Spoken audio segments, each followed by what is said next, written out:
Oh yeah, we're doing it.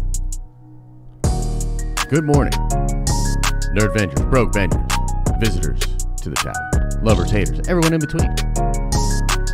This shall be full-on spoilers for episode 1 and episode 2 of The Bad Batch. I want to talk about it. I want to talk about changes to Star Wars, etc., etc. Maybe you don't want to watch this stream if you want to watch episode 2, spoiler-free. Or maybe you don't care. Also want to talk a little bit about Jupiter's Legacy. Jupiter's Legacy. Cool stuff. We'll get into it in a second here. If you could be so kind as to smizash that Liz-like. Smash the like. Smash it. Thank you so much.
Such a great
Okay, let's do it. Let's get in there.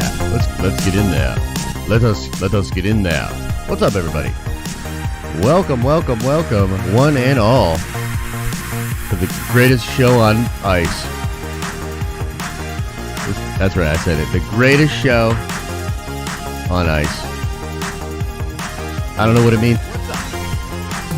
Welcome, one and all, to the morning stream front of the Den of Nerds Live. Yes, we're doing it Friday morning. Yeah, I was up watching Bad Batch, slept for a little bit, and now I'm back at it. I want to talk about Bad Batch. I want to talk about Star Wars. I also want to talk about Jupiter's Legacy, and I want to just hang out with y'all Nerdvengers in this beautiful tower. So, welcome. Hope you're all doing well. Let me know, did you see the Bad Batch episode 2? And if you did, what would you rate that episode out of 10? I'll be completely honest with you, though, before we get into all the Bad Batch stuff, I do want to go talk about Jupiter's Legacy for a little bit first. So we'll do Jupiter's Legacy stuff first, talk about how dope that's going to be, because I just found out some stuff about it this morning. And whoo, is it crazy. Whoo. Yeah. A lot of people. Okay, cool. High scores. I'd give it a 7.5 as well. 7.5 is where I'm at.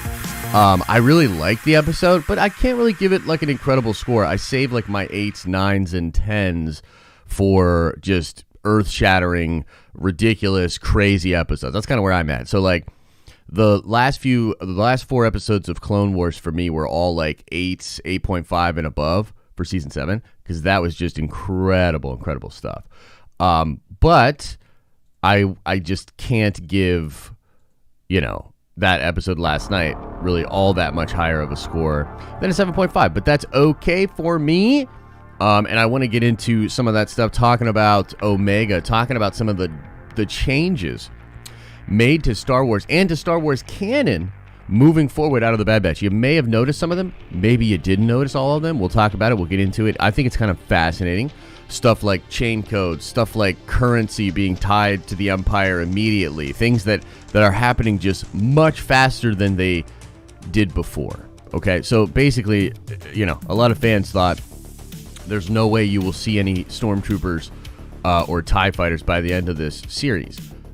Well, I don't know about that shit, because they are moving pretty quick with this Imperial stuff, and it's pretty fascinating. There's also some tie-in to the Filoni Verse and things like that, right, moving forward. But before we get into all of that and more, let's do a little bit of show notes. Ladies and gentlemen, Nerdvengers, I'm here to tell you we're shutting the gambling down. I don't know what we're going to do exactly with the gambling, but we are going to address it. So tomorrow for the Nerdvengers, come on by Saturday for your Nerdvenger stream. And I'm going to be looking at the gambling stuff, the Discord stuff, all throughout the morning, having some discussions with all of the some of the EPs, and we're gonna make a decision on this stuff. I'm not going to take any nerd coin away from you. Let's be clear. Nothing will be taken from you, but we might either reduce the gambling or remove the gambling completely. And I just want to look at what's going on with nerd coin as far as accumulation versus what's going on in the vault, some of the items that we have available and the things that we want to do in the future. It's all good, baby. It's a beta, so this is all in the test phase anyways. If you don't know, our macro plan on this is to actually have this reward system, the thing that you see everybody like playing around with, the nerd coin. We want that to actually be a token for a blockchain, and we want that to actually be decentralized and have actual utility out there in the world. So that's something we're working on behind the scenes, and there's a lot of cool stuff going on in the crypto space currently that we're keeping an eye on and thinking about. But we also need to test the ability for people to gain it through this cloud bot and through the APIs and different things like that. So all of this stuff is kind of in a test phase. But yeah, I mean, frankly, like the gambling and everything is getting completely out of control. So we are going to check that. And I would recommend you come by tomorrow for the Nerdventure stream. Those streams are always fun anyways. But yeah, we will be making some adjustments to that. There will not be a Nerdventures Prime stream on Sunday. We have moved those streams to periodically throughout the week. The next one will be Monday at 3. So Monday at 3 for the Prime members, you'll see a stream pop up talking about sort of the business tier stuff going on behind the scenes for the channel, some of the things going on with me, etc., etc. And then as far as anything else goes, I may do a video on Jupiter's Legacy, which sort of brings me into talking about Jupiter's Legacy because, I just said that, I would give last night's episode probably like a 7.5, right? But from what I'm hearing, and this is only from a few select people so far, but from what I'm hearing, Jupiter's Legacy is another smash hit for comic book content and superhero content. And it's apparently amazeballs, and there's a couple of things that I found out about it that are pretty dang dare interesting that I want to sort of go over. So we're going to begin by talking about a little Jupiter's Legacy, as it were. Let me see if I can pull this up. Here we go. And we'll pull it down to here. Okay, here we go. Let's check this out. Jupiter's Legacy. Don't know a lot about it. I love Mark Millar, which, by the way, it is Mark Millar, right? Comic book fans, help me out here. I heard some YouTubers and stuff calling him Mark Miller. I'm pretty damn sure it's not Mark Miller. It's Mark Millar. But I think he's Scottish, right? Somebody help me out in the chat. Is it Mark Millar? Just tell me. Is it Mark Millar? Somebody help me out with this. Regardless, let's find out more about Jupiter's Legacy. This is a screen rant video, which I'm not like super crazy about, but Who would have thought it'd be such a great time to be an indie comic fan? With the success of recent hits like The Boys and Umbrella Academy, it seems like streaming services are down to invest in lesser-known stories. Kind of stuff. Following suit with this, a short teaser was released for Netflix's latest comic book adaptation, Jupiter's Legacy, based on the series written by Mark Miller. Again, of course, Mark Miller. I imagine some of you are wondering what the heck this show's all about. So in today's video, we'll be discussing every major detail we know about Jupiter's Legacy Miller? so far. For some background on geez, I can't Jupiter's pronounce Legacy, anything. Why should I be the original surprised? comic was created by Mark Miller and Frank Quietly back in 2013. Miller is perhaps most known for writing two small Marvel Comics events, Civil War and Old Man Logan.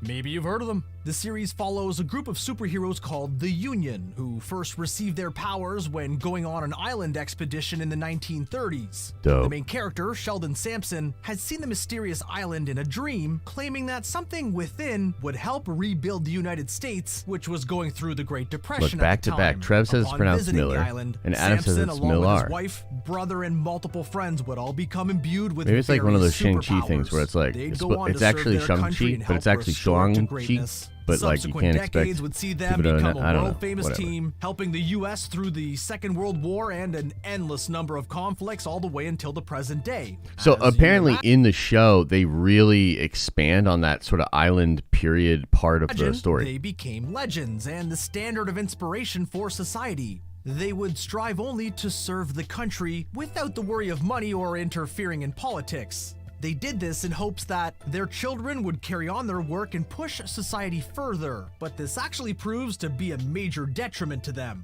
In the present day, the team are seen as superstars, but their children appear to have fallen into the trappings of fame and fortune and struggled to navigate that kind of lifestyle while attempting to live up to the family name. Pretty This cool. is the basic premise of the comic without going too in-depth and entering spoiler territory. Let's just say that there's much, much more to it than that. However, I will say that there's a lot of unique superhero abilities that I love to see play out in live action. Needless to say, if you have not read this series, it is definitely worth checking out.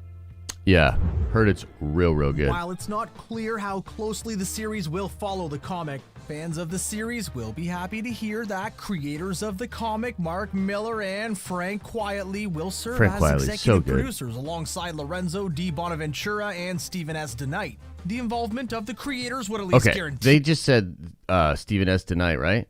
Stephen S. DeKnight. The involvement of the creators would at least guarantee that the series remains faithful to the spirit of the source material, but since the series is lesser known, it's possible that it could deviate in some ways. After all, almost all comic adaptations take liberties in one form or another. Miller has stated in an interview with Entertainment Weekly that the series will jump back and forth between the past and the present, contrasting the naive optimism of Sheldon Sampson, who believes he's gonna save America, with the present day, and how he ultimately knows that he failed on a number of levels. That's pretty wild. That's fun. He failed, and even failed his kids because of how they turned out. Miller even drew comparison to The Incredibles, but if the kids were a nightmare. Knowing Miller's past work, namely on Civil War and Old Man Logan, this sounds about right, as he is no stranger to tragic superhero stories. If the source material is also any indication on the series, we can likely expect some brutal action sequences as well. As for the cast, Josh Duhamel will star as Sheldon Sampson, also known as Utopian, as leader of the team. His character holds very traditional superhero ideals, which Miller explains aren't necessarily shared by all of the heroes in the present day. You can definitely see the DNA of Civil War in there. Duhamel is perhaps best known for starring in the Transformers series. Having never seen him in a superhero capacity, it'll be fun to have him at the forefront here in a Superman-esque role. We'll also see Leslie Bibb as Sheldon's wife Grace, aka Lady Liberty. Bibb is of course known for playing Christine Everhart in the Iron Man films. Maybe we'll get to see her get interviewed by Vanity Fair this time around, huh? Their children, Chloe and Brandon, will be played by Elena Kampouris and Andrew Horton respectively. In addition, we'll see Ben Daniels as Sheldon's brother, Walter, aka Brainwave, as well as Tyler Mane, who played the original Sabretooth in X-Men, as the villain, Blackstar. It's not been stated if they didn't talk about Matt Lantern, but Matt Lantern, who voices Anakin Skywalker in the Clone Wars, is also in the show. And apparently he's real good. Story in a single season, as the comic is relatively short, but it's possible that it may be expanded upon with details that aren't in the source material. That's one of the beauties of adapting a show over a movie, as long-form storytelling allows much further characterization. Jupiter's Legacy will have 8 episodes in its first season, which is set to have its Netflix debut. So all of those episodes are out, but here's a couple crazy things that I found out about this show. Apparently, it's the showrunner that did Daredevil, the season 1 Daredevil, the dopest, in my opinion, one of the dopest superhero comic book adaptations ever done. Like something that really did change the game. We have Mark Millar attached to it.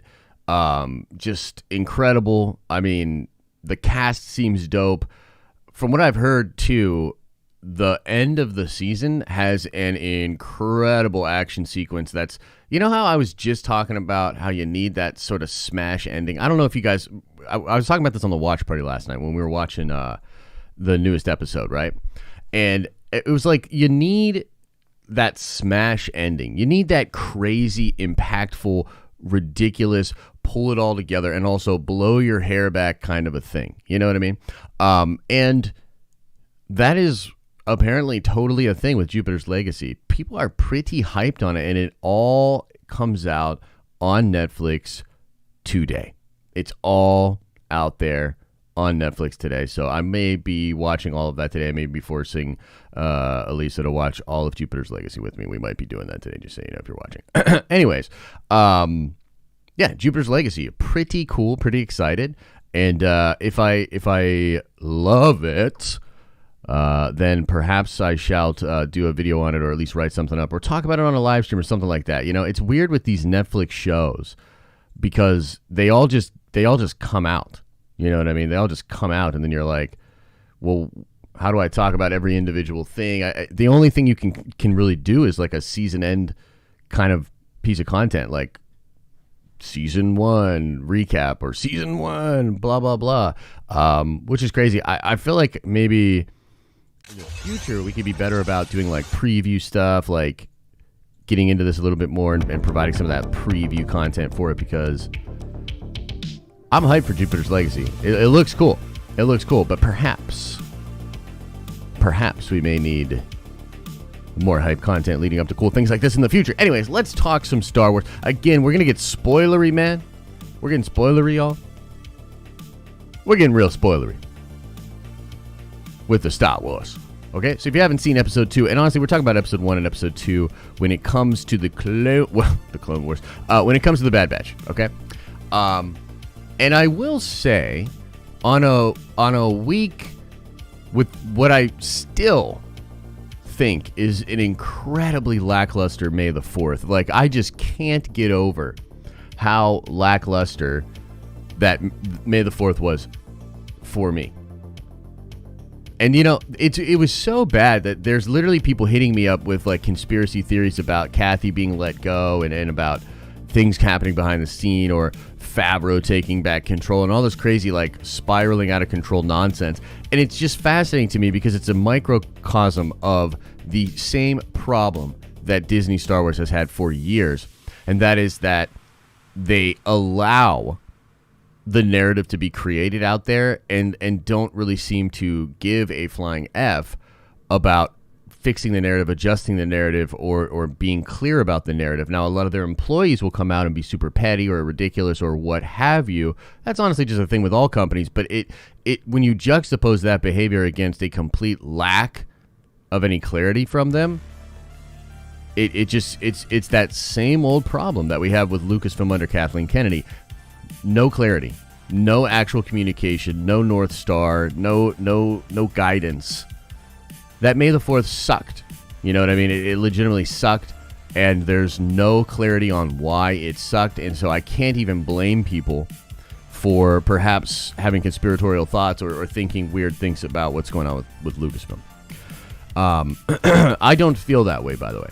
I don't actually think there's anything conspiratorial about it. I think it's a simple scheduling and production thing. But it does show that they just simply... they probably don't care as much about May the 4th as maybe we do.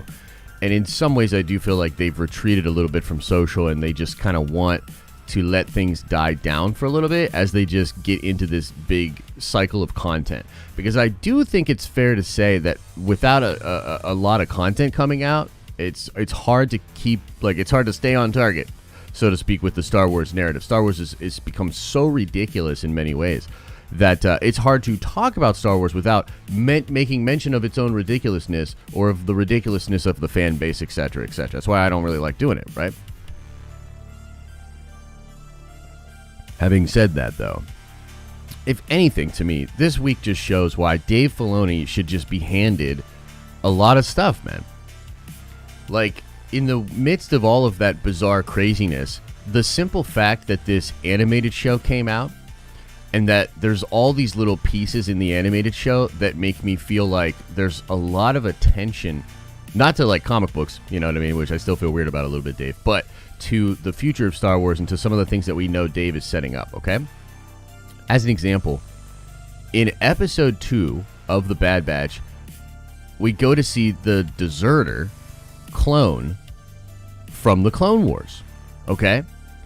And that in and of itself is awesome because it connects back to the Clone Wars. It connects back to Dave Filoni Star Wars, which is something that has brought us all to The Bad Batch, presumably, to some degree. But it's what they do with that character that I find very interesting, because that character just had a conversation with Rex, okay? And so there's a thing being set up there because the rumor is, and of course we don't know, and this could be just misdirect or whatever, but the rumor is that Rex and Ahsoka are going to be a part of the Ahsoka show, and we may well see some moments. I think we will even potentially see the interaction with Rex and him seeing the deserter and coming to see the deserter the day before. Like, I just don't think Dave sets something up like that and says, like, oh, you just missed him, came through yesterday, and we don't get to see that a little bit more. We don't get to understand it because technically at that time during Order 66, unless I'm getting it really, really mixed up, Rex would be with Ahsoka after the crash of the Star Destroyer, or rather the Republic cruiser, at the end of Clone Wars Season 7, right? After they bury all the clones, that's where she would be. She would be with Rex. Rex would likely be doing a lot of the same things that we're watching the Bad Batch do right now, which is sort of scrambling within the rise of the Empire and trying to figure out what is going on. You know what I mean? So I felt like that's really cool. That is exactly what I'm looking for as a Star Wars fan, is that sort of context of what is going on around in the galaxy during that time period. And it also, again, sets up what I think is coming in the future of Dave's live action projects and potentially even more animated projects. You know what I mean? But it just feels like, man, you really should let this dude like have more purview. You know what I mean? Like just in general. So that's kind of there. But you know, beyond that, the one thing that I'll say that was kind of strange about this episode, and I guess it makes sense, but it is kind of strange, is that it's showing that they're moving into the Imperial stuff super quick. Like it's seemingly days after Order 66, and the chain code takeover is happening. It's like everybody's gonna be on a chain code, or else you're not gonna be able to fly. Like that's crazy. Do you know what I mean? Like that's pretty nuts. You can see why, if that is indeed happening that quickly, you can see why a lot of shady stuff gets pushed to the outer rim, out of even the mid rim, and it could even explain, like, I don't know. That's pretty wild. I also think that having all of their currency tied to the chain code and immediately being taken over by the Empire, that's pretty crazy too. So these are like little things, but we're really like pushing the gas incredibly fast for the Imperial takeover. Like we could see TIE fighters and stormtroopers by the end of season 1 of The Bad Batch, which would be pretty wild. And imagine what that would be like, you know, as far as galaxy-wide conscripted soldiers, you know, reformatting old ships, massive production. Is this why, like, maybe Corellia gets completely decimated, or, you know, we start to see something like that happening? It's really, really interesting. The Bad Batch is set at such an interesting time. And I'm really happy with how Dave is sort of taking us through these moments, but also treating Star Wars itself with care. So I like it. I'm here for it. But it's just such a weird feeling to be overall like, what the fuck, Star Wars? Like, what happened on May the 4th? You know what I mean? And yet also to feel very good and satisfied about, you know, the episode itself and the direction that at least Dave and some of these other people are taking Star Wars. Now, on top of that, we did see a ton of set photographs from the Andor show, which looks great. You know, looks super cool, looks fun. There's leaked stuff coming out for Kenobi. There's leaked stuff coming out for Mando 3. You know, Book of Boba.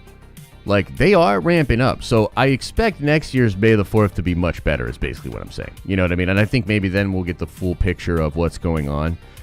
In the same sense that I've tried to be charitable to Marvel, because their 2 Disney Plus shows have been meh, in my opinion, compared to what they should have been. I'm going to try to be charitable to Star Wars as well. You know what I mean? And hope that they're actually trying to figure this out and get us to a place, ladies and gentlemen, a place where there's a ton of content, where we're having fun discussions about theories and speculation. And speaking of that, what is going on with friggin' Omega? You know what I mean? I've been seeing some weird stuff where people are saying that she's got a dark secret, or there's something shady about her. I'm like, I don't see it, man. What are you guys talking about? What are y'all talking about? I don't understand. What do you mean? What are you talking about? I don't get it. Okay, let's go. Let's check out some Reddit together, and then we'll get into Q&A. Okay, let's check out some Reddit. Let's Reddit together. So here's some cool stuff. Well, about the episode discussion. I love this poster. Yeah. See, this guy's talking about it very fast. It's happening fast.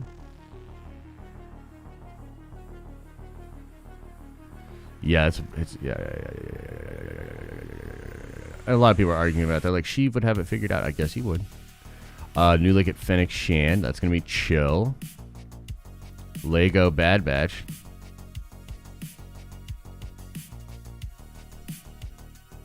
Man, you know, I really am surprised. Look at this. Is that Imperial Crosshair? That is awesome. Some people think he could be the precursor to the Death Troopers, which is pretty interesting because we find out later in man, what book was it? I think it was a Thrawn book, actually. You find out that the Death Troopers are clones. They're Bobas or Jangos. So what if they're actually Crosshairs? You know what I mean? What if all the Death Troopers then become clones of Crosshair or something? You know what I mean? I don't know. Pretty interesting. I like this. Rodding around in the you-know-what. Flipping the you-know-what. Something. Yeah, sorry, it's still early. Check out some Andor set photographs. I mean, I love it. People get photographs of like nothing, but they're like, but it's technically the set. Yeah, okay, but let's see here. I know they were talking about Book of Boba filming. Yeah, there's cool stuff. Banthas. New TV spot for the Bad Batch. Let's check this out. Is back. Clone Force 99. Have a mission for us, sir. Incoming. The mission is to die. Yeah. Now streaming. Oh, I missed A something. mission for us, sir. Incoming. Let's blow something up. Yeah. Now streaming.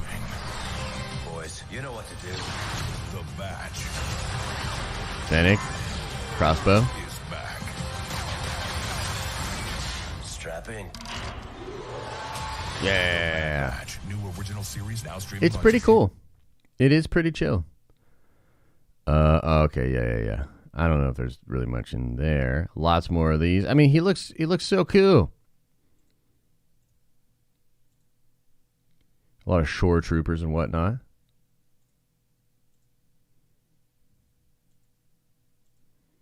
It's fun. Yeah, there's some droid like dragging them. It's whatever that's K2SO. I wonder if they're like filming for K2SO stuff that they'll bring Tudyk in for later. You know what I mean? I don't know, but it seems aight. Apparently, Respawn is aiming for a 2023 release for Fallen Order 2. I can't believe that this stuff comes out like leaked rather than on May the 4th. You know, even just a tease of that it is happening or whatever. It's so weird to me. A lot of Andor stuff. A lot of Andor stuff. Some Kenobi stuff, which we already talked about. Yeah, and that's pretty much it when it comes to ye old Star Wars stuff, ladies and gentlemen. I think that's pretty much it. But let's get into a little Q&A. See what's going on with you guys.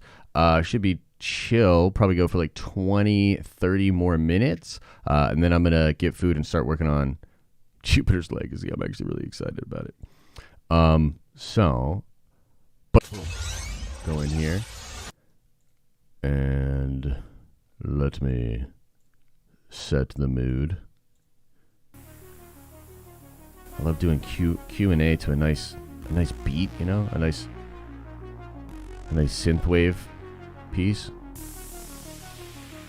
Puts a little pep in your step, if you know what I'm saying.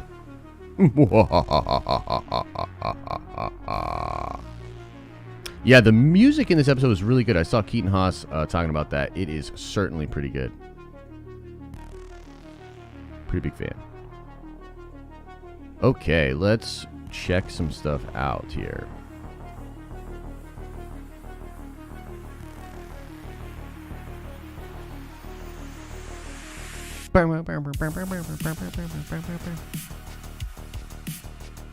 Okay, we'll go into some super chats and then we'll spend some time just in the chat.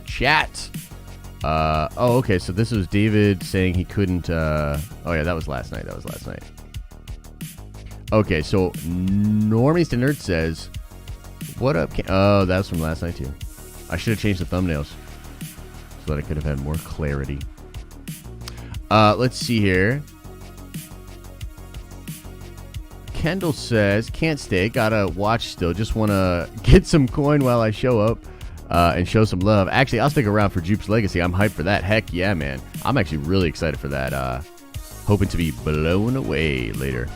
Kyle Carter with the $5 holler says, please don't take my addiction away, Papa. I need to gamble. No, we can figure out gambling. But right now, I think the amount of coin that is being accrued, it just is going to force me to... you know what's funny? It's an inflation problem. We have a nerd coin inflation problem. Now I have to increase the price on everything in the store. Because Ryan let y'all just get way too much coin. Alex, $5 hollow says, yo, hope everyone's having a good day. Josh, do you have a favorite movie of all time? Mine is Wolf of Wall Street. I don't know if you've ever seen it. Yeah, I like Wolf of Wall Street. It's pretty cool. I don't know if I have a favorite movie of all time. I rotate in a bunch of different films for my favorite film. I actually love Kill Bill, Volume 1 and 2 so much that I keep them sort of rotated in my top 5. There's a film called Schenectady, New York, which I really like. There's a film called The Proposition, which is like a Western that I really, really like. Let's see here. What else rotates into that spot? I mean, I like Filoni's 8.5. I find that film to be insane. Really a lot of fun. Yeah, I don't know. Those are some of my favorite like films, but I also love just pop culture, man. Like I love Star Wars, I love Marvel. I'll just put on a dope Marvel film or something like that and have a good old time. You know what I mean? Sometimes I want to get into the cinema of it all. Sometimes I just want to watch explosions, you know? Big Stevie with the $15 holla says, I think the code and money just shows that Palps was prepared for everything. But by the end of the year, they could time jump. That's true. They could time jump. That's fair. I'm not bothered by it, but they're rolling in it. You know what I mean? Like they're just like, boom, Empire now. And it is fascinating to see it all go down. And I guess it sort of puts this weird pressure on everything. Like it's pretty fascinating that they have to try to escape and get fake chain codes weeks after Order 66. At the most, that could be weeks. You know what I mean? I don't even think it's weeks. I think it's less than a week.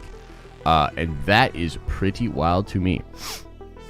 Keaton Haas says, I loved the music in the episode. Yeah, man, the music was great. There's, you know what? It really, the thing that's so crazy to me is it's just so well composed as an episode. Like the all the vibes, the different scenes, the trouble that the characters get into, the lessons that are built. It's really just great Dave Filoni Star Wars. I really like what Dave can do with that kind of storytelling, man. You know, he's really a master of his craft in that way. It's really cool. Alan Ewald with the $5 holla says, I'm hoping to see the fight between all clone squads to see which is superior. That would be pretty friggin' nuts. I'd be into that. I'm looking for some big crazy setups here. You know what I mean? Some big setups into things that are coming. And I wouldn't be surprised. I don't know how many seasons Bad Batch will go. You know, we don't know. I wonder if it's like a one and done or if they're going to do multiple seasons to try to build into some further storylines. Because eventually, I do think they will have to address Thrawn and the Emperor's contingency. And it seems like, you know, maybe Omega's a part of that, maybe not. But it seems like that's a big thing for Star Wars. Like, everybody thinks they're retconning the sequels or whatever, or canceling the sequels or whatnot. Bro, every indication from all arms of Star Wars publishing seems to be, no, we're going to build towards the sequels. Like, it seems to all be building towards, you know, the sequel trilogy. So, it is what it is. William Warrington with a $2 holla says, is Padme still babe? On side of ship? I don't know. I didn't notice that, and that wasn't the, I don't think that was the bad. Oh yeah, it was the Bad Batch's ship, wasn't it? I haven't seen it on there. I don't know if it is on there. Probably not. Second Street Marvel, the $2 holla says, can you show me full design of your t-shirt? Absolutely not. Never gonna happen. But also check it out, man. Star Wars, come on, man. Elisa Scott with the $5 holla says, I would just like to announce that I will be holding a meeting for everyone having gambling withdrawals after tomorrow. Yep. We'll see what's up.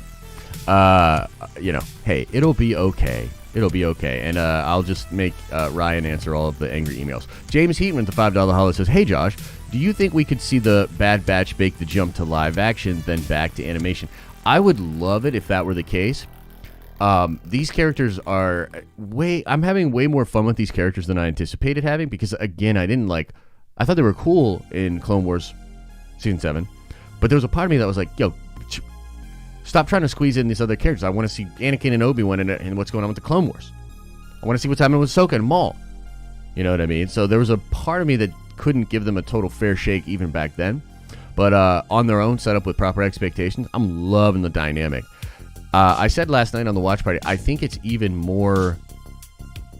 Like, you can get an even better understanding of the different characters of the clones in Bad Batch. I think obviously the visual differences help a lot, like the stark visual differences. But yeah, it's like much easier to get a feel and a vibe for the individuality of each of the characters, which helps, goes a long way. You know, I think it's pretty freaking cool. Let's see here. Aiden says, had to take a break from finals for the stream. Much love, take my... Thanks for the love, my friend. Hope the finals are going well, man. Crush them finals. Brendan Stranahan says, most rewatched MCU movie of mine is Guardians of the Galaxy or Homecoming. I love both of those movies. Guardians of the Galaxy Volume 1 is like legit a masterpiece. I love that movie. That movie actually, it's funny. It's one of those films that I didn't love right away. After I saw it in theaters and everything, I was like, yeah, no, it's pretty chill. It's pretty chill. But it didn't, it was so different than what a lot of things that had come before in the MCU. I was like, I don't know how I feel about it. Blah, blah, blah. And by the way, I know a lot of you like love the James Gunn parts of that movie. I actually don't. Like, I like James Gunn, I like his work, but like, he goes to James Gunn in number 2, and it makes me think I wish even the first one had less James Gunn humor. For real. You know, take it or leave it. That's how I feel. I think the quality of the characters and the setup of that dynamic and world is really the awesome part of that film. You know what I mean? Russell says the $5 holla. If Filoni takes over, what are the chances we'll get to see live action Bad Batch? Casting thoughts? Keanu as Hunter or bust? Take my money. Yeah, man, I would love to see that. I don't know if Keanu's the guy, but they could do some really cool stuff with those characters. You know what I mean? I think the only danger of going live action into the future is like, how much can you possibly put on Tamara Morrison? Tamara Morrison is already carrying a lot of live action weight, and if you start needing him for all of the characters in live action, like, that's tough. That's going to be real tough. You know what I mean? And how do you do the hulky version of Tamara Morrison? Or is he so differentiated that you don't need Tamara anymore? Is that what you're saying? I don't know. It's an interesting problem to have. It's an interesting problem to have. That's what I'll say. Stevie says the $5 holla. Regarding gambling, is it possible to limit the amount of bets we can make per stream? Maybe we get 3 per stream and hard cap it at like 25. Yeah, definitely, man. Definitely. I'll tell you what I'm not going to do is make a decision right now based on your super chat, Steve. So, yeah, definitely a possibility that we could explore something like that. I want to talk to Ryan about it, but also I'm not even fully aware of what's going on. Like, you have to understand that whatever's happening on the Discord with the coins, I'm not even aware of that. And from what I understand, Discord coin is being accumulated at almost the same rate as is being happening now. So it's like way out of hand. So either way, it's going to be massively restricted. Like, massively restricted. Probably like up to the tune of 90%. I'm going to restrict the ability to get Nerdcoin that way. The Amethyst Bendu with a $4 holler says, give Dave Filoni all the keys to the castle. Look, I agree. And put a good team around him. You know, put a good team around him so that he doesn't have to do everything, but he can touch everything. You know what I mean? That is the way. Second Street Marvel with the $2 holler says, come on, I can become a Singapore t-shirt Scarface. Bro, I don't even know what you're saying, bro. Trinity, I don't even know what you're saying. Has Trinity lost his mind or have I? That's what I can't decide. Has Trinity lost his mind or have I?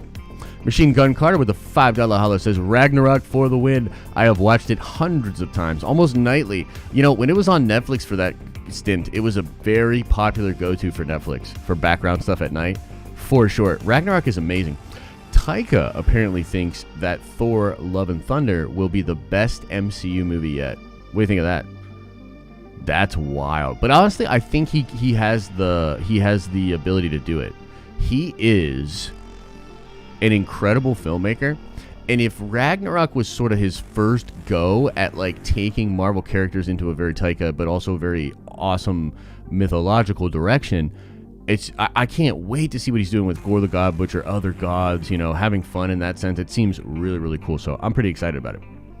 I am pretty excited about it. I am pretty excited.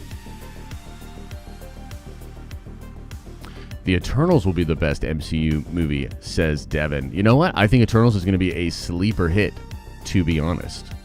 A sleeper hit.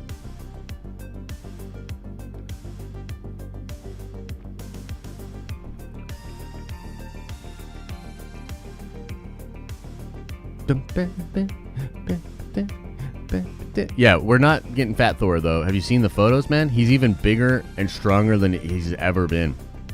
Thor in this movie is going to be so friggin' swole. I'll tell you this, though. I frankly don't want Jane Foster to beat him in a battle, and I'm going to call all kinds of bullshit on that. Unless it makes sense. Yeah, see, Superior says, I went from 1K to 60K in 2 days. Yeah, I'm telling you guys, I'm going to, like, massively shut it down. And honestly, like, I'm not pumped that it happened the way that it happened. But, to be fair, it is a test, and we are testing. But we shall make adjustments. You know what I mean? So, get your gambling in right now while you can. While you can.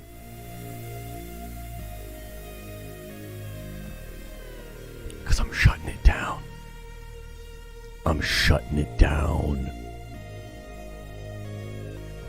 Hey, Josh, I got a kickoff line right as I sent my super chat. What? What are you talking about, bruh? Oh, so you didn't get to hear me answer your super chat? Is that what you're saying? I'm stuck at like 2K. Gambling hasn't... Yeah. Look, I understand. But either way, I am massively shutting it down. William, what was your chat? What was the chat? Oh, Padme on the ship? Oh, okay. Yeah, I don't know, man. I haven't seen it. I hope she's still on there, I guess. I mean, wasn't she not even on the one in the... Oh, no, she was. Yeah. Killmonger's last words were, bury me in the ocean with my ancestors, because he knew death would be better than bondage. I believe T'Challa honoring those words, setting up Namor to retrieve his body and resurrect him. That's pretty wild. I don't think so. I thought about that for a minute there, but honestly, I think they're just going to this is what I'm thinking. They're just literally going to have it be that T'Challa saved his life anyways. He let him just sit there and bleed out and then took him back and saved his life. They have the tech. Why wouldn't they? You know what I mean?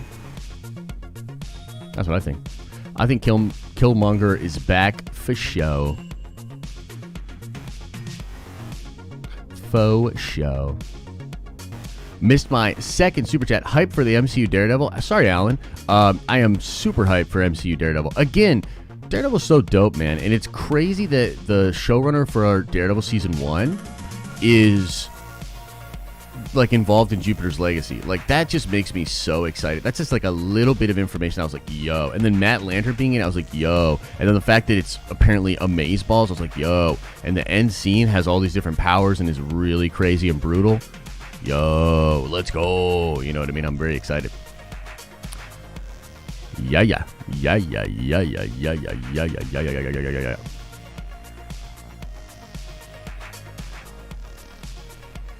Oh, yes. Oh, yes. I'm going to go for 10 more minutes, guys. 10 more minutes. 10 more minutes.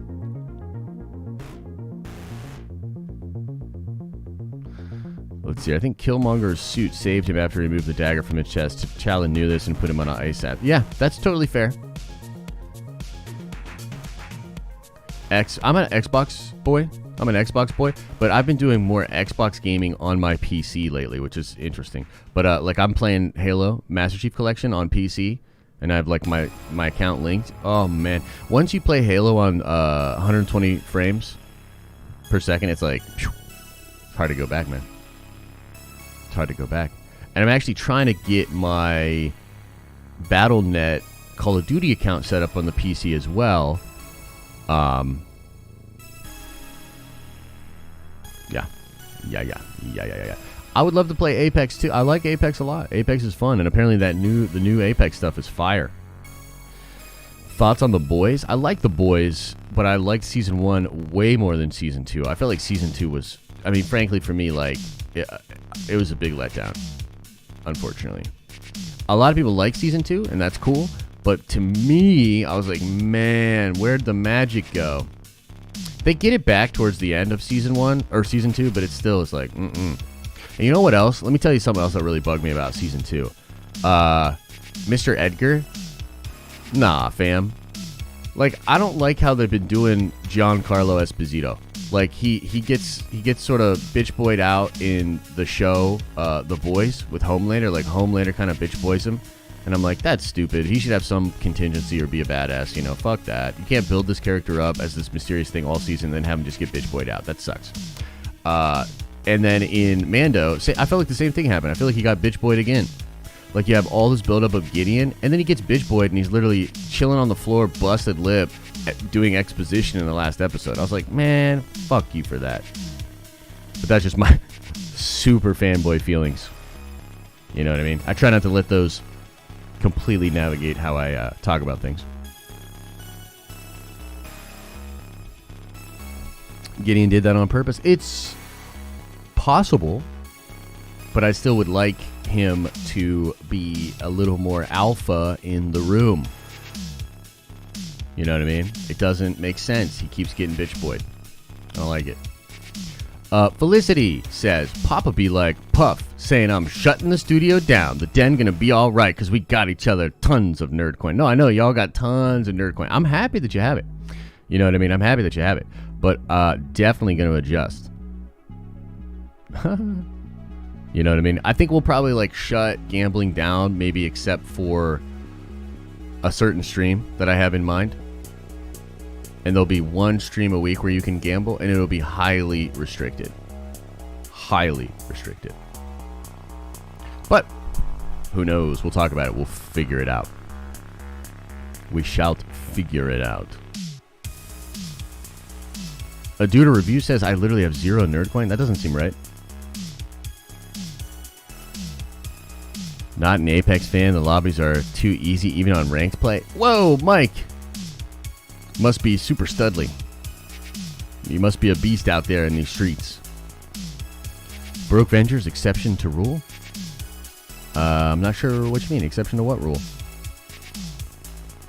Quick recap on my Bad Batch thoughts. I really like the show. I'm excited about where it's going. I thought the chain code setup was cool. The Empire is taking over way faster than I ever would have thought, which is interesting. Because you gambled it all away. Yeah, cut got out. It's pretty cool, huh?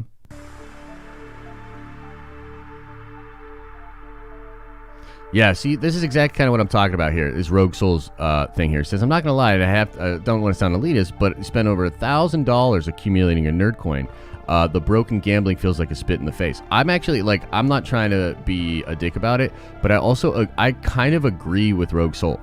Like, I kind of can't understand how we let it get to where it's at, not understanding the value prop for people that are actually spending money. Like, that has gotten way out of touch, where it's not so much that we don't want people to have fun and be able to accumulate, but how could we not have people that are actually spending money have more intrinsic value attached to that? Do you know what I mean? Like, it just frankly got way too out of control. Do you know what I mean? So I'm gonna shut it down. You know what I mean? I'm going to shut it the fuck down. And we'll build up the next version of it to be much more fair and consistent. You know what's funny? I'm actually going to have to hire an actual accountant. This is what's really interesting. I didn't set any payouts for gambling, first of all, Trev. That had nothing to do with me. But I will fix it. But I'll say that, and this is a part of it that's kind of interesting, is that shit. What was the point that I was trying to make?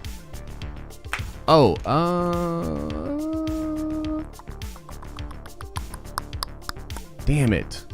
That was a point. That was a point that I had. And I don't remember it. Anyway, we'll figure it out.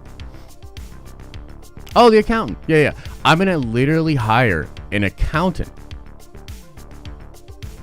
You know what I mean? I'm literally going to hire an accountant to make sure that our fake, money, in a sense, right? Our cloud money, our digital currency is actually well looked after and consistent. You know what I mean? Isn't that kind of funny that I'm going to hire an actual accountant, not for the business, although I'm going to have to hire one of those as well, but an actual accountant for Nerdcoin. Isn't that crazy? But it's kind of fun. You know what I mean? It's kind of fun.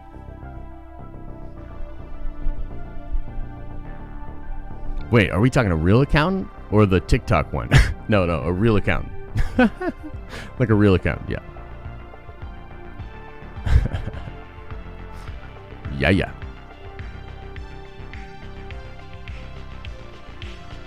It's gonna be fun.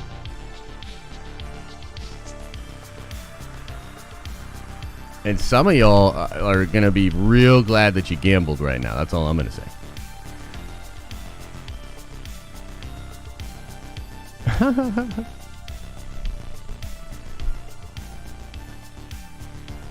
Am I getting a pink-haired accountant? No. I mean, unless she's incredible, or he is incredible, and happens to have pink hair, then yeah. I mean, we need someone that's, like, fun. You know what I mean? That gets it. Frankly, I'm actually looking to find some people that can help me with the financials, but also, like, be understanding of the brand. Finding, like, someone to really help on that side of things from the business perspective is usually kind of difficult. Because it's not just about the quality of a person. They also need to fit within the culture of the business. Do you know what I mean? Ready for the weekend? I am so ready for the weekend. I'm so ready. Hire your wife. I don't know, man. We'll see. We'll figure it out. We shall figure it out.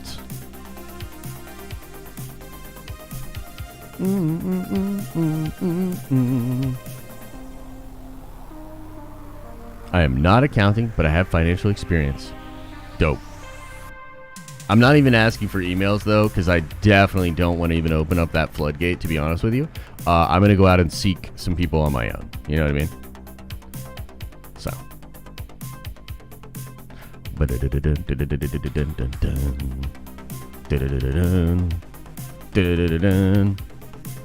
I can use a calculator. Hired. Good pitch. You're hired.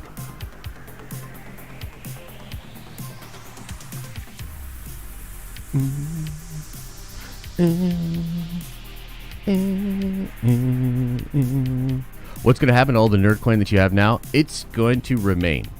You're going to keep all the nerd coin that you have now. But I am, because you know what the other side of it is too? There's two sides of it that are really ridiculous. The devaluing of people that are actually supporting the channel, which is absurd and needs to stop. But also, it puts so much distance from the people that actually can't afford to super chat. Like, we were supposed to have a nice balance so that people that didn't have the ability to spend money could still accrue coin and try to get towards some of these items. Now I'm going to have to price items so far out of reach from people that aren't actually super chatting that the system is broken. You know what I mean? And it needs a lot of adjustments. So I'm going to be doing a lot of fixing in the next couple of days. Yeah, exactly. Justin saying that, the broke vendors are getting left in the dust. Yeah. No, it's that's why I bought Shenron. Yeah, no, I agree. It's a good system. I'm happy that we have the system. The system isn't going anywhere, but the system is going to get a massive adjustment. So we'll see. We'll see how we handle it. We'll come up with something creative. We shall come up with something creative.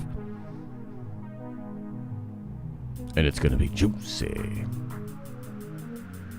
I'm a broke venture and an accountant. The irony. Right on, Troy. Right on.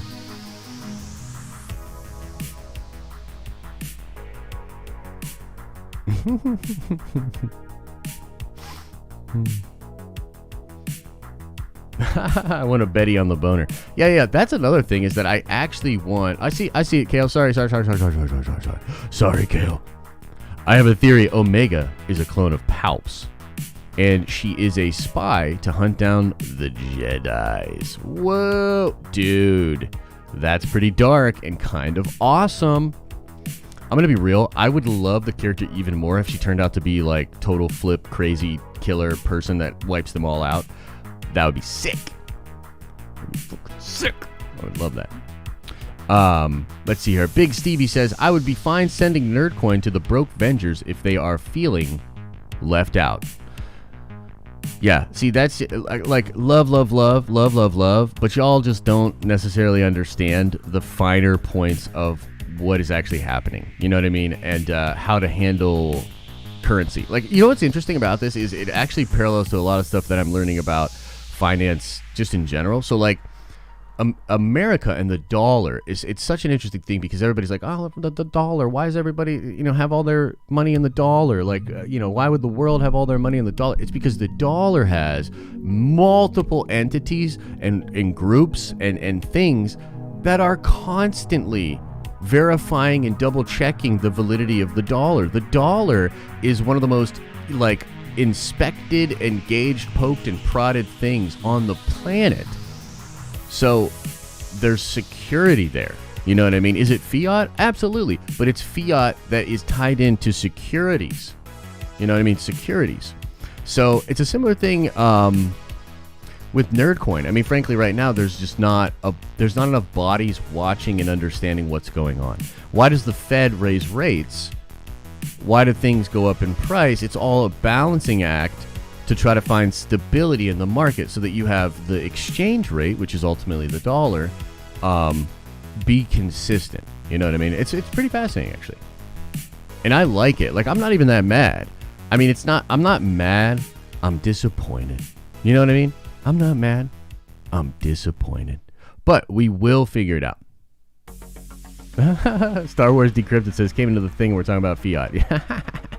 Yeah, man. You never know what you'll get here at the Den of Nerds. Brandon Hooven says, what if Omega's actually a Skywalker clone from Anakin's hand being cut off? Much like the theory that Snoke is from Luke. A female Anakin clone? I don't know. That might be a little further to me. Y'all think Doge will go up after the SNL skit? Well, isn't that the question of the week? Doge, by the way, on Gemini. Just so you know, hope everybody's on Gemini if you're a Nerd Avenger. We're going to be talking more about that kind of stuff, hopefully, in the next couple of weeks. I have a lot on my plate, but doing a lot of research on all kinds of things that are going on in the crypto and financial space.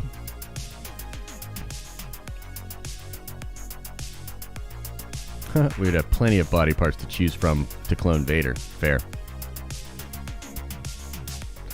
Doge is tanking after SNL. Sell into the hype. Yeah, it's possible. It is possible. Will Jupiter's Legacy be at all like Invincible? I think it will have a different vibe and be a little bit more dreary and postmodern.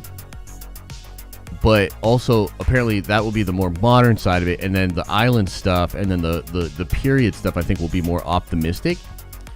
So, yeah, I think it's going to be a very cool juxtaposition. Why would Doge collapse from SNL? Because what might happen is a lot of... Okay, so have you ever heard the concept of buy the rumor, sell the news, I think is what it is? Buy the news, sell the rumor? I don't know. It's one of those two things where basically like a rumor starts and you'll see a bunch of influx to something because a bunch of FOMO's happening where people are like, oh man, the rumor of this thing's happening, and the fear of missing out on the rumor being real causes an influx. And if you know anything about just in general stocks, it's like the more that people are buying a stock, the more the price is going up because there's less of it out there in the market. It's like a supply demand thing.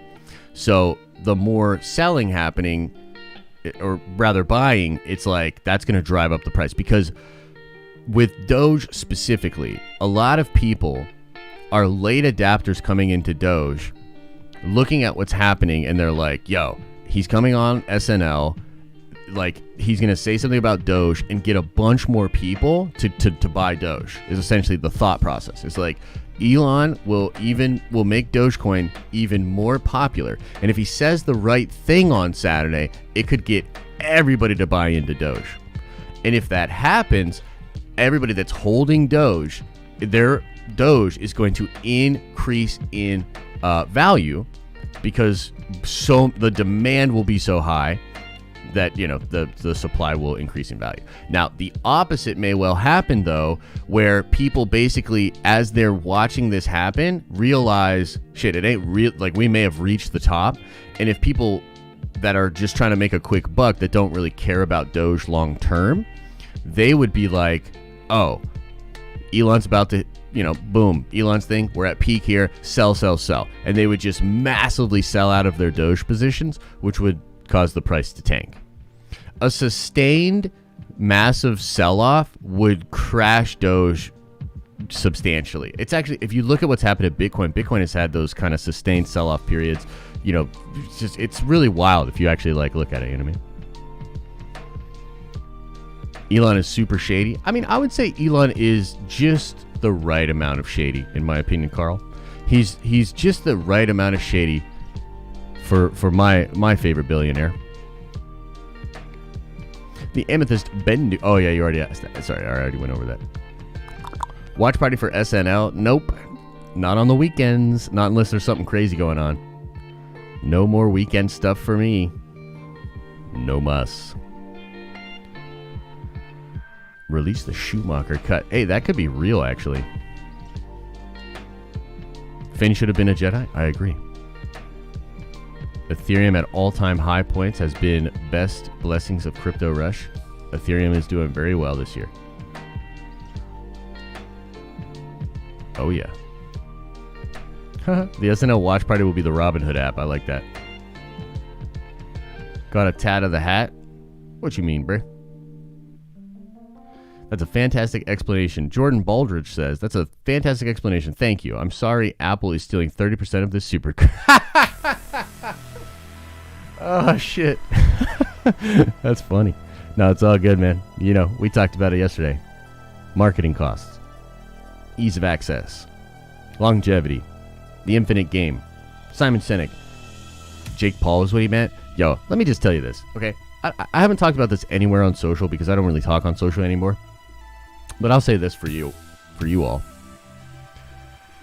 I'm sorry, but I think that's the most pussy shit I've ever seen from Mayweather. Like, you're going to literally let dude play you just like he played everybody else out there. Jake Paul's trolling is on another level. Do you know he said he was going to take the hat on TikTok before he did? You know what I mean? Like, and then you get so fired up, you're going to threaten to kill him. You're going to get that raged up because motherfucker took your hat. Somebody's clowning you, dog. I think he looked very foolish. I know some of you don't agree. Some of you are like, oh, Jake Paul. Nah, man. Jake Paul is literally playing all of these boomers like a fiddle. It is hilarious. He literally just stole all of Logan's thunder, which is kind of a little fucked up because it's his bro. But he literally just stole all of Logan's thunder. And now Mayweather, Jake Paul, I promise you, the amount of search volume that happened yesterday for Jake Paul Mayweather Floyd Mayweather, Jake Paul, all sorts of connected SEO things. He just created the whole intrigue for his potential fight and elevated the fight that's about to happen on the 6th. It's really crazy. It's really crazy.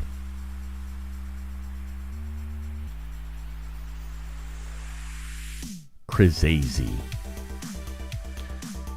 I just want to see someone punch Logan's face. Is that too much to ask? No, I don't think so. I mean, I like violence as well. I like Logan a little bit better than I like Jake, but honestly, all the hate that Jake is getting, and you know, the fact that I did say he was going to knock out Askren, I'm starting to like Jake. I'm starting to like him. I love how triggered all these people are getting by Jake. He's playing them like a fiddle. I find it hilarious. And the amount of value that he's extracting out of that brand is crazy. It's next level, dude. It's next level. Becky Scales says, irrelevant, but Wyatt Russell as live-action Callus from Rebels? Ooh, girl. You're not wrong. You're not wrong.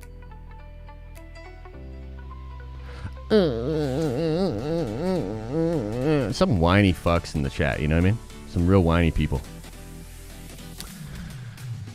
I made the live stream. What's up, everybody? You're not one of the whiny people, Doug. I'm sorry you had to come in on that comment. So sorry.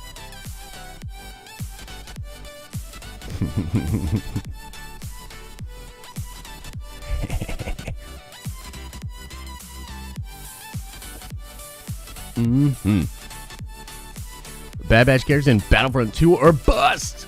Would be sick. Would be sick.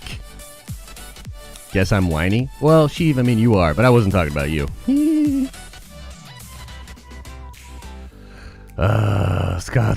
Scott, I do have Clubhouse, and I feel like it was the worst decision of my life to buy the Apple phone for Clubhouse. Maybe not the worst decision of my life, but it's up there. It's up there. I hate Apple products, dude. I find the Apple ecosystem to be complete and utter garbage. And Clubhouse,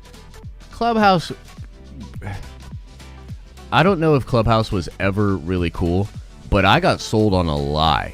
I've spent a lot of time on Clubhouse. That app is garbage, dude. The stage, I mean, honestly, the stage stuff that we do on Discord, way cooler. Everybody just copied that functionality of Clubhouse, and the real draw. You know what's funny? I realized this. This is where I'm at with Clubhouse. The draw for Clubhouse was supposed to be that you could get access to like more celebrity and more people of influence and people out there in the world, right? The draw was just like an actual club because it was exclusive, and you had all this. Like whoever invites you, you're connected to people.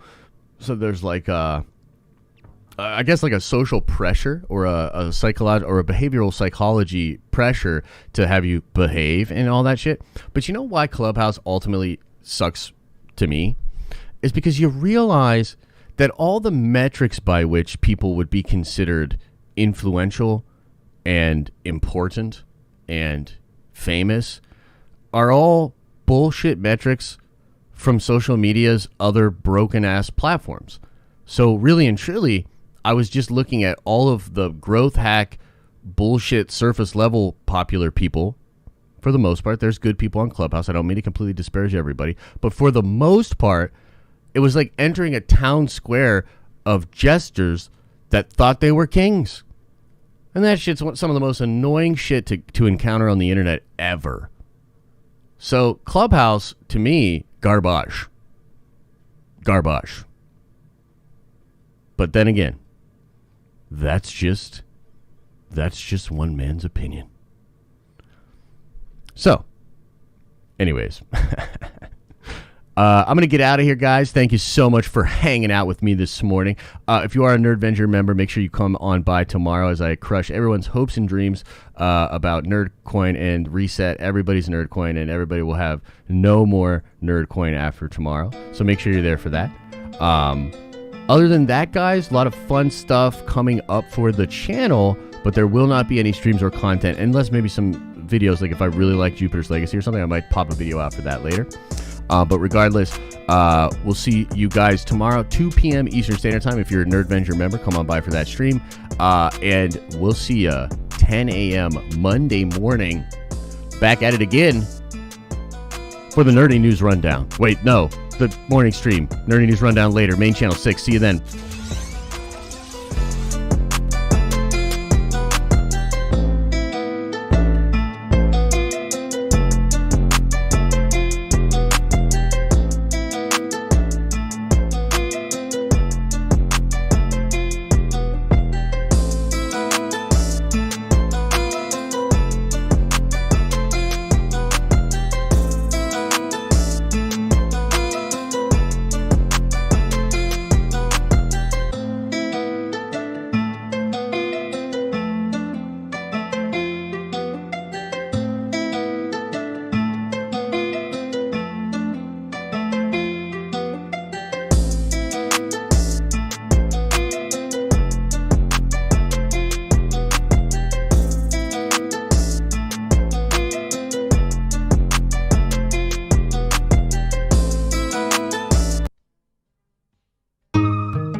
Did everybody leave?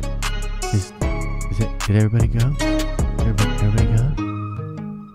Did everybody go?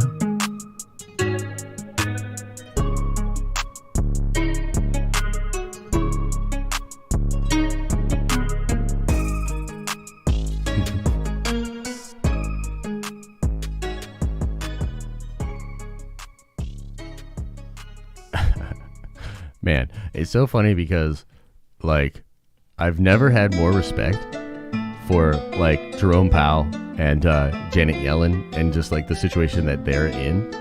Like, you know how they say, like, life imitates art? And now it's like life imitates life, you know? So it's like we're having inflation problems. Inflation problems with Nerdcoin. We just started. And we already have inflation problems, you know what I mean? So it's interesting. It is very interesting. But we'll get it figured out. It is all good. It is all good.